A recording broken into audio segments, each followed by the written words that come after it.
এইটো হল এটা লিথিয়াম ব্যাটাৰি আপোনাৰ ফোনত যেটো ব্যাটাৰি আছে আৰু এই ব্যাটাৰিটো সেম জাস্ট ইয়াৰ শেপটো বেলেগ বেলেগ হয় ফোনৰ ব্যাটাৰিটো ফ্ল্যাট হয় আৰু ইয়াতে আপোনালোকে দেখা পাইছে এটা পাইপৰ দৰে battery so battery as it is same হয় দুটাই তো এই যে লিথিয়াম ব্যাটারি আছে ইয়াৰ ভিতৰত কি কি থাকে আপোনালোকে জানেনে বা কেতিয়াও চাই পাইছেনে সো এই ভিডিওটোত মই এই ব্যাটারিটোক অপাৰেশন কৰিবলৈ গৈ আছো দেন ময়ো জানিম এণ্ড আপোনালোককো জনাই দিম যে এই লিথিয়াম ব্যাটাৰিৰ ভিতৰত থাকে কি কি সো বলক আমি ভিডিওটিতে স্টাৰ্ট কৰো আৰু এই অপাৰেশনটো কৰাৰ কাৰণে আমাৰ বিভিন্ন ধৰণৰ সামগ্ৰীৰ প্ৰয়োজন হ'ব প্ৰথমতে ফাইল আণ্ডা এই বস্তু তো এতিয়া কৰি ৰাখিছো এণ্ড দেন ফাৰ্ষ্ট গ্লোভছ কাৰণ ইয়াৰ ভিতৰতো এচিড থাকে আৰু বহুত কিবা কিবি কেমিকেল থাকে তো যাৰ কাৰণে সেফটি ফাৰ্ষ্ট তো গ্লোভছ পিন্ধি ললো চাওক এইটো এটা এক্টিভ কেপাচিটৰ হয় যাক আমি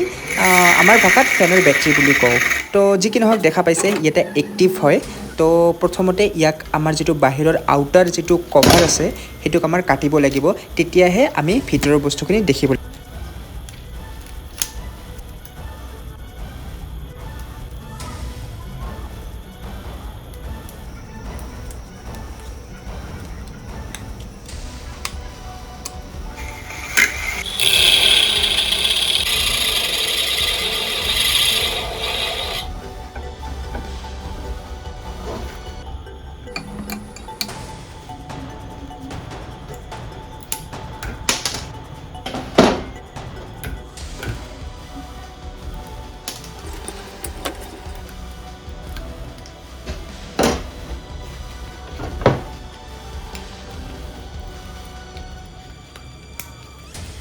Oh, guys.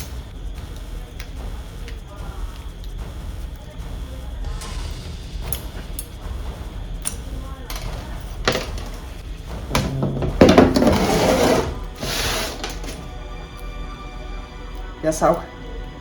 এটা লিথিয়াম ব্যাটাৰিৰ ভিতৰত কি আছে জাস্ট পেপাৰ আৰু বেলেগ একো নাই এটা দেখিবলৈ পাইছেনে জাস্ট পেপাৰ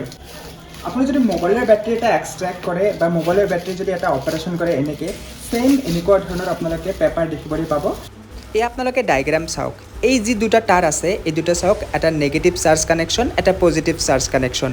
এণ্ড ইয়াৰ ভিতৰত চাওক প্ৰথমতে ডাই ইলেক্ট্ৰিক এণ্ড মেটেল প্লেট এই দুটা মেইন বস্তু এই দুটাই আমাৰ চাৰ্জটো